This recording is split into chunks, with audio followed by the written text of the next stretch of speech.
Epilepsy is defined as any brain disorder or any disorder that is relating to the central nervous system in which the patient suffers from a seizure attack, or the patient can also suffer from the abnormal sensations or the loss of consciousness, which are basically the atypical or the partial seizures observed in these individuals.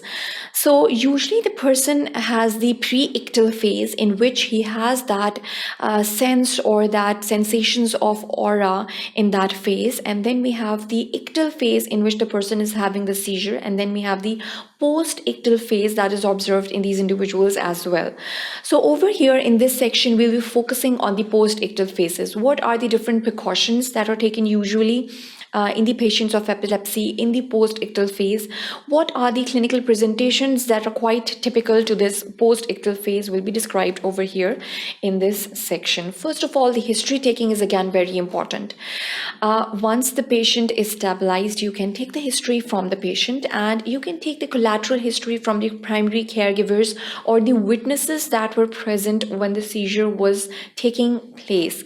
So the generalized statements would be, was there any history of tongue bite, whether there was any history of urinary incontinence or stool incontinence in this individual, was there frothing seen at the mouth? So all of these are going to be the generalized questions that are going to be put forth to the witnesses just to know the type of seizure that the patient had during that pre-hospital period when he didn't reach the hospital.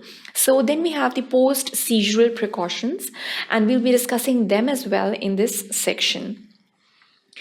So the patients with epilepsy, and they may still have seizures. The failure to take the medications correctly is one of the causative factor over here. Usually we prescribe the medications and usually we give them the complete detailed information regarding their disease.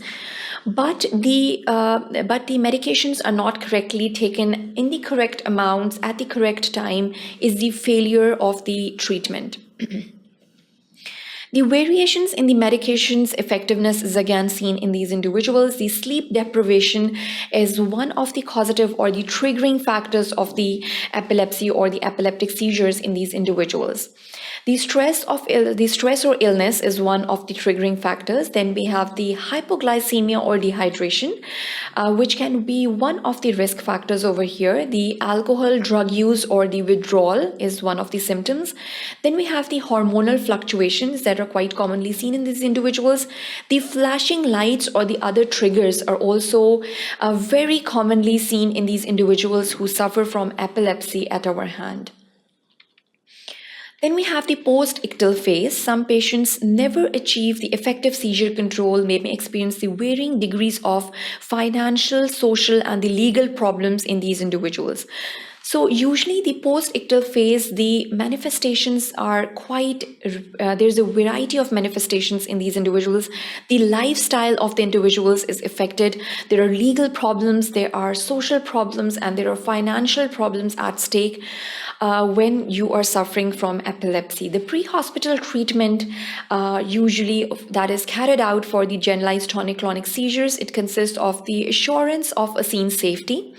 If the trauma is not suspected, place in the recovery position and protect the head limbs from injury or from further injury that has already occurred.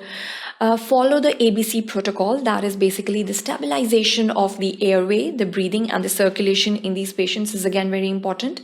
Maintain the airway suction and administer oxygen, that is basically the stabilization of the breathing phenomena, and monitor the cardiorespiratory status of the individual. So these are the stabilization protocols that have to be carried out in these individuals suffering from epilepsy. Now, the generalized seizures, you can have the traumatic injuries. You can also suffer the possible aspiration, that is the seizure in water. Usually these patients are advised not to drive, not to swim. So these are the precautions that have to be taken in the individuals who are already diagnosed with epilepsy. Elderly, pregnant, or diabetic patients can also come up with this particular kind of a complex picture. And then we can check the blood glucose levels in these individuals. The seizures lasting more than 5 minutes or occurring in the series are again very important. When present, activate the ALS and transport to receiving the facility or the facility, which is basically the medical facility over here that we're talking about. So these are the different complications that can occur in the individuals who were having the first seizure or who were having the different advanced seizures of their own type.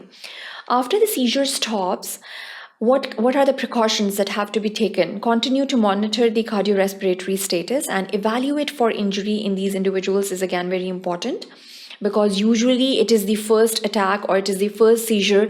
So usually there is a range of trauma that is observed in these individuals. Assess for the return of the consciousness or the reorientation, because usually the patient is in a confusional state in the postictal phase.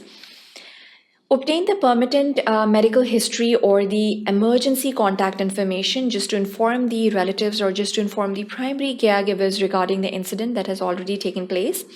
Activate the ALS rapidly, transport to the receiving facility if the consciousness doesn't return.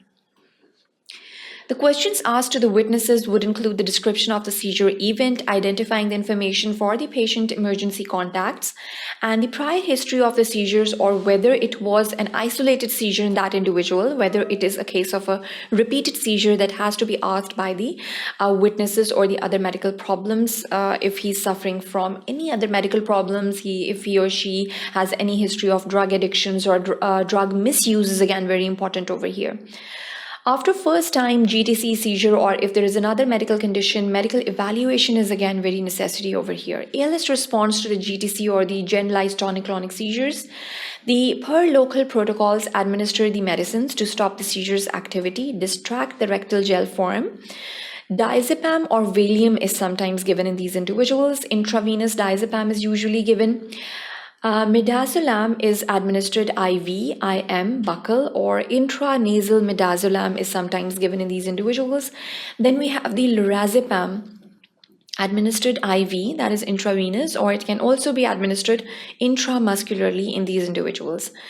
Support of the ventilation, obviously the maintenance or the stabilization of the patient and following the protocol of ABC is very important over here. After stabilization, transport to receive the facility, monitor the vital signs and report to ED type and dose of the seizure, rescue the medication that was administered.